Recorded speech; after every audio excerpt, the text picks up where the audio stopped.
सन 1950 में India China से 2 गुना ज्यादा अमीर था। चाइना इंडिया के अगल बगल भी नहीं भटकता था। और अब ऐसा क्या हुआ कि इंडिया चाइना के अगल बगल नहीं भटक रहा है और इंडिया से चाइना 5 गुना ज्यादा अमीर हो गया।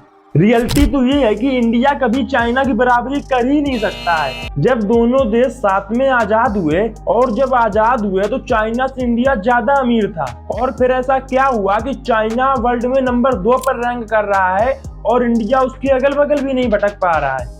सन 1950 में चाइना की जीडीपी से इंडिया की जीडीपी 2 गुना ज्यादा थी और 1978 तक ऐसा चलता रहा। 1978 के बाद चाइना ने ऐसी ग्रोथ हासिल की कि आज चाइना की जीडीपी $19 ट्रिलियन है और इंडिया की जीडीपी $4 ट्रिलियन है। मतलब 5 गुना का फर्क आ गया। आखिर 1978 के बाद ऐसा क्या हुआ कि चाइना सक्सेस हो गया और इंडिया फ्लॉप्ड हो गया? इन सब के पीछे केवल एक कारण है और वो है डेमोक्रेसी। क्या है डेमोक्रेसी जो इंडिया को अंदर ही अंदर खोखला कर रहा है? जहां इंडिया में एक व्यक्ति एक साल में 2 लाख रुपए ही कमा पाता है, वहीं चाइना में एक व्यक्ति हर साल 12 लाख से ज्यादा रुपए कमाता है। आखिर चाइना अमीर कैसे बना? ऐसा क्या किया जहां भारत उससे 2 गुना ज्यादा अमीर था और अब चाइना उससे 5 गुना ज्यादा अमीर है? क्या कोई सोल्यूशन है जो इंडिया को वापस से अमीर बना दे? जवाब है हाँ। एक एक करके सभी सवालों के जवाब देता हूँ, लेकिन उससे पहले एक छोटी सी रिक्वेस्ट है, वीडियो को लाइक करके और चैनल को सब्सक्राइब कर दो,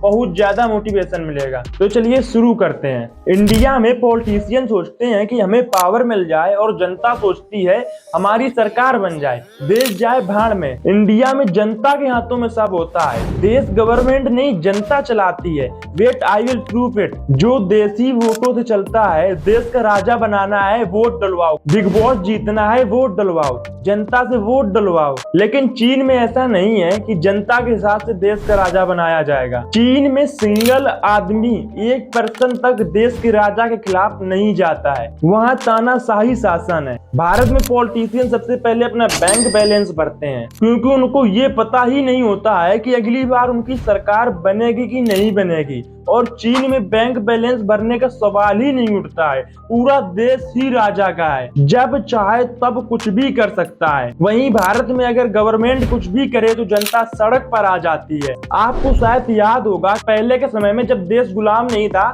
तब देश का एक राजा होता था, ना जनता के हिसाब से बनता था ना किसी के हिसाब से बनता था, जिसकी लाठी उसी की भैंस। लेकिन अब ऐसा नहीं है। आप लोगों ने शायद नोटिस किया होगा कि देश के बड़े बड़े क्रिकेटर, बड़े बड़े सेलिब्रिटी सब देश छोड़कर बाहर जा रहे हैं। जिनके पास पैसा है सब देश छोड़कर बाहर जा रहे हैं और सारे पॉलिटिशियन बाबा इंडियन के बाहर ही रहते हैं। और अगर तुम्हारे पास पैसे होते तो तुम भी यही करते। आखिर क्यों न जाते बाहर? है क्या इंडिया में? हवा में पॉल्यूशन, खाने में केमिकल और इनकम से ज्यादा टैक्सेस ही टैक्सेस। लड़कियां दिन के उजाले में भी सेफ नहीं है। और एजुकेशन सिस्टम की तो बात ही ना करो। सिखाया हमें वो जाता है जो हमसे पूछा नहीं जाता और पूछा हमसे वो जाता है जो हमें सिखाया नहीं जाता।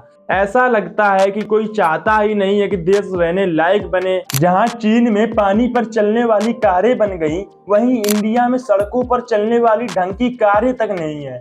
जहां चीन में हर काम रोबोट करते हैं, वहीं भारत में अभी एआई तक ढंग से नहीं आया।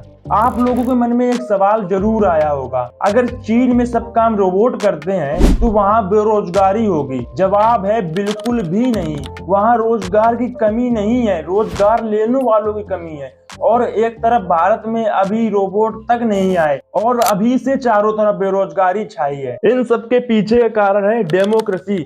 जहां चाइना में प्लेन की रफ्तार से ट्रेनें दौड़ रही हैं, वहीं इंडिया में सड़क तक ढंग की नहीं है। और सपना बुलेट ट्रेन का देखते हैं। रेलवे, एजुकेशन, हॉस्पिटल, सबका हाल खराब है। युद्ध बेरोजगार है और नेता करोड़पति हैं। इंडियन मीडिया की तो बात ही ना करो।